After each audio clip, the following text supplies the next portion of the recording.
All right, Alex, another episode of Opt-in, 5 minutes on the clock. And today I want to talk about a topic that I've seen a lot of discussion about recently on LinkedIn: cold call openers.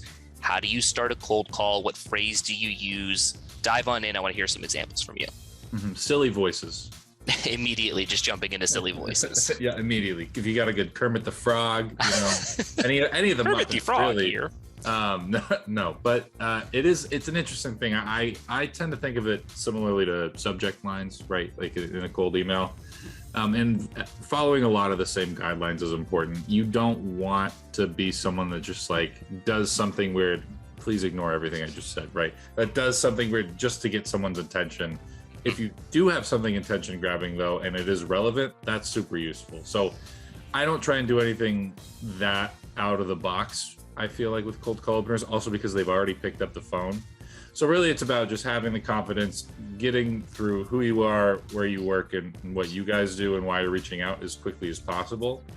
And that can look like a lot of different things. You can change up the order. You can say, this is Alex from company. This is a person from company calling about XYZ.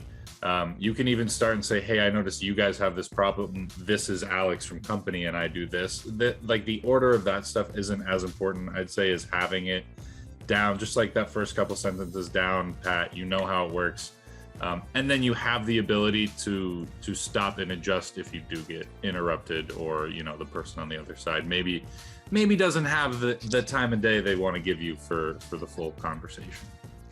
That's funny. I think the biggest thing you touched on there that philosophically I agree with is it's all about comfort. If you're not comfortable doing something, you shouldn't do it, because then it's gonna sound forced, and that's like an immediate red flag for anybody picking up a cold call to go like, ugh, like I don't know if this is worth my time, as you say. There's a lot of like different sort of tactical openers that people are using. There's like the, hey, can I have 27 seconds of your time? Hey, this is a cold call. You want to roll the dice? Like things like that to sort of pattern interrupt or like you had pointed out, attention grab somebody as they pick up the phone and give them an opportunity to basically opt in, name of the show, or opt out. If it works for you, it works for you. I'm not going to tell you not to do it because you're comfortable doing it.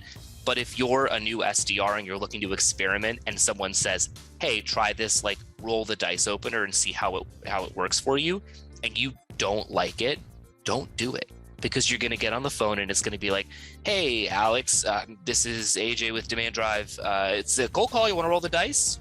You're going to be like, dude, no, you sound super nervous and I don't think you're confident in what you're talking about. So it's like that level of comfort has to come through in whatever you say in your opener. Otherwise, no one's going to listen to you.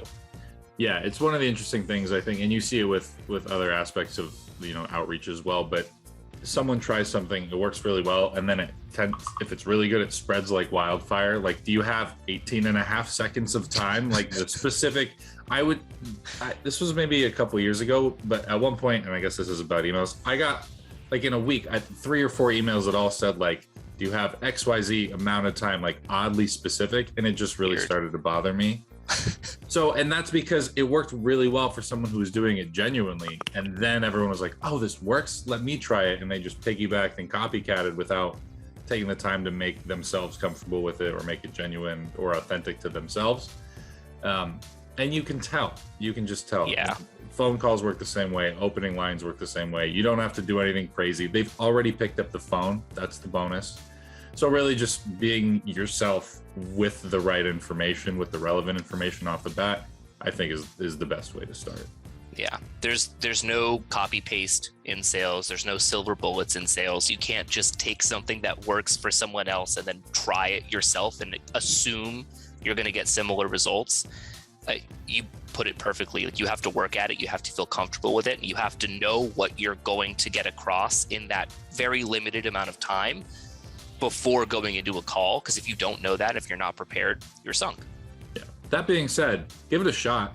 Try it out. True. Like I'm not saying you shouldn't take this from another person, like take a strategy, but take that strategy, play around with it, and make it your own. I think that's the mistake a lot of people make, is they're like, oh, I found this email template online, I'll just slap the company name in there and send it away. It's like, no, there's some more nuance there. You have to really feel it out in order for, to get that genuine response from your genuine outreach. Yeah, and I think I'll leave it with this, because it's something that I saw recently and I think is brilliant.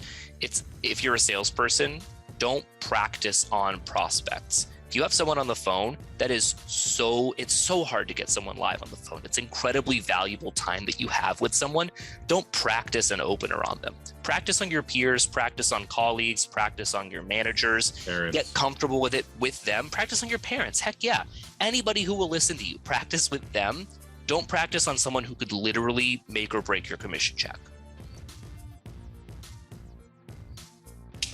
Is that really, you're going to end it like that? We'll see where I cut it.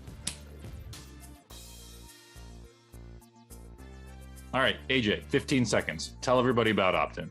Opt-in, quick 5-ish minute videos, actionable sales development tips, minimal fluff. You can find us on YouTube, on LinkedIn, on our Instagram, and on the website, demanddrive.com. Kermit the Frog here. Do you have 37 seconds to talk about your website? Do you have 18 seconds to talk about an opportunity in bacon selling that I have? Oh my God. The implication that he murdered Mrs. Piggy. Yeah. Wow. He's got a surplus of bacon that he needs to give. It's me, Elmo. I helped.